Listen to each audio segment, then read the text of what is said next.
কৃষক ও family card বিতরণে কোনো দলীয় দৃষ্টিভঙ্গি দেখা হবে না বলে মন্তব্য করেছেন পানি সম্পদ প্রতিমন্ত্রী ফরহাদ হোসেন আজাদ। দুপুরে পঞ্চগড়ের বোদা পাইলট উচ্চ বিদ্যালয়ে ৪৭তম বিজ্ঞান মেলার উদ্বোধন ও ঝড়ে ক্ষতিগ্রস্ত পরিবারের মাঝে ত্রাণ বিতরণ অনুষ্ঠানে প্রধান অতিথির বক্তব্যে তিনি কথা বলেন। এ সময় প্রতিমন্ত্রী বলেন, প্রাকৃতিক দুর্যোগ কোনো দল বা ধর্ম চিনে আসে না, তেমনি সরকারি সহায়তায় প্রদানের ক্ষেত্রেও কেবল মানুষের অভাব ও যোগ্যতাকে প্রাধান্য দেওয়া হবে। দেশের ৪ কোটি পরিবারের প্রত্যেকটি পরিবারের গৃহিণীকে ফ্যামিলি কার্ড প্রদান করা হবে বলে জানান তিনি।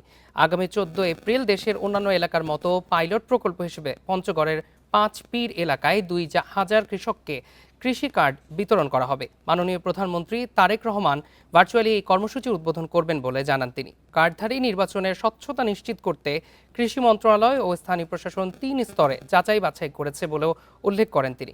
ঝড় ও শিলাবৃষ্টিতে ক্ষতিগ্রস্ত ৬৬০টি পরিবারকে সহায়তা দেন।